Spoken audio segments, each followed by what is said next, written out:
सभी को सुप्रभात। आज का जो हमारा विषय रहने वाला है वो है संधि। संधि यानी जब भी हम व्याकरण के अंदर कुछ नियम ऐसे होते हैं, जब दो या दो से अधिक वर्णों को मेल कराते हैं तो उनसे एक विकार उत्पन्न होता है, माने उसमें कुछ परिवर्तन हो जाता है और उस परिवर्तन को हम संधि कहते हैं। पहली बात, ऐसा हर वर्ण के साथ नहीं होता है कि हमने दो वर्ण मिलाए और संधि हो जाएगी। फॉर एग्जाम्पल, आप कहेंगे कि मान लीजिए मैंने क और प्लस कै को मिलाया, आप कहें कि इसमें संधि हो जाएगी, नहीं, ऐसा नहीं हो सकता है। उसके लिए कुछ नियम, कुछ शर्तें होती है, उन्हीं नियमों को हम हमारे संधि नियम कहते हैं। आइए एक बार हम देखते हैं कि संधि होती कितनी तरह की है। संधि की अगर हम बात करें तो सबसे पहले संधि का एक भेद होता है स्वर संधि। जी हाँ, स्वर संधि। स्वर संधि का क्या मतलब हुआ? दो स्वरों के बीच में होने वाली संधि।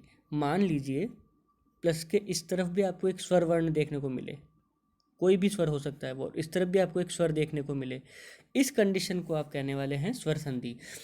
नंबर एक बात, जब भी प्लस के या प्लस के इस चिन्ह के इस तरफ भी स्वर होगा और इस तरफ भी स्वर होगा तो संधि जरूर होगी। यानी कि हम ऐसा भी कह सकते हैं कि दो स्वरों के मिलने पर संधि हमेशा होती है। उसके बाद हम दूसरी संधि देखते हैं, हमारी व्यंजन संधि। व्यंजन संधि का मतलब ये होता है कि प्लस के एक तरफ आपको व्यंजन देखने को मिलेगा, इस तरफ मान सकते हैं हम, हमको व्यंजन देखने को मिलेगा और इस तरफ हमको कोई स्वर देखने को मिलेगा। मान लीजिए इस तरफ हमें कोई भी व्यंजन देखने को मिल सकता है क, और इस तरफ हमको कोई भी स्वर देखने को मिल सकता है, चाहे वो ए हो, ई हो, या और भी कोई दूसरा स्वर देखने को हमको मिल सकता है। इसके अलावा एक तीसरे तरह की संधि और होती है हमारे नवमीं कक्षा के हिसाब से, जिसे हम कहते हैं विसर्ग संधि। विसर्ग संधि का मतलब ये हुआ कि प्लस के इस तरफ तो आपको विसर्ग देखने को मिलेगा और इस तरफ कुछ और वर्ण देखने को मिलेगा। अब हो सकता है वो वर्ण कोई व्यंजन हो जैसे कि कै, या फिर कोई वो वर्ण कोई स्वर हो जैसे कि ए, वो उसके नियमों के हिसाब से निर्धारित होगा। तो इस तरह से हमारे सामने संधि के तीन भेद निकल के आए, स्वर संधि, विसर्ग संधि और व्यंजन संधि। अब अगर स्वर संधि की बात की जाए तो कुछ मुख्य मुख्य भेदों की एक बार हम चर्चा कर लें। देखिए, स्वर संधि दो स्वरों में होगी। अब इस संधि के कुछ विशेष उप नियम और कह सकते हैं हम, जैसे कि पहली संधि है दीर्घ संधि। जहाँ पर में दीर्घ संधि होगी उसके नियम अलग से बनने वाले होते हैं।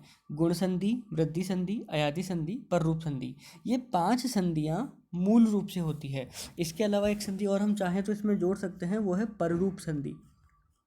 पररूप संधि, लेकिन चूंकि हमारे नवमीं कक्षा के सिलेबस के हिसाब से वो है नहीं, इसलिए हम अभी के लिए मान के चलते हैं कि हमें स्वर संधि के अंदर से 5 संधियों का, नियम का और उदाहरणों का ज्ञान करना है। इसके बाद अगर हम व्यंजन संधि की बात करें तो व्यंजन संधि बहुत तरह की हो सकती है। व्यंजन संधि षत्व हो सकती है, इषुत्व हो सकती है, इष्टुत्व हो सकती है, लेकिन नवमीं कक्षा के हिसाब से हमें जो मुख्य मुख्य संधियाँ देखनी है वो है अनुस्वार, लत्व, णत्व, जशत्व।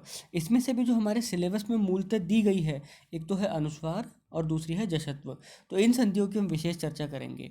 इसके अलावा जैसे जैसे पाठ्य पुस्तक में कोई संधि आती जाएगी उसके भी उदाहरणों को हम नियमों का ज्ञान करते हुए सीख सकते हैं। इसके अलावा संधि का एक भाग हमारे विषय में, सिलेबस में और दिया गया है, जो कि है विसर्ग संधि। विसर्ग संधि में बहुत सिंपल और बहुत सामान्य परिभाषा ये है कि प्लस के चिन्ह के इस तरफ आपको विसर्ग देखने को मिलेगा, इस तरफ आपको कोई अन्य वर्ण देखने को मिलेगा, इस आधार पर ये संधि हो जाएगी। तो आज के लिए बस इतना ही। अगले वीडियो में हम ये जानेंगे कि संधियों के नियम क्या क्या हैं, संधि कैसे काम करती है और संधि का वास्तविक अर्थ क्या है। धन्यवाद।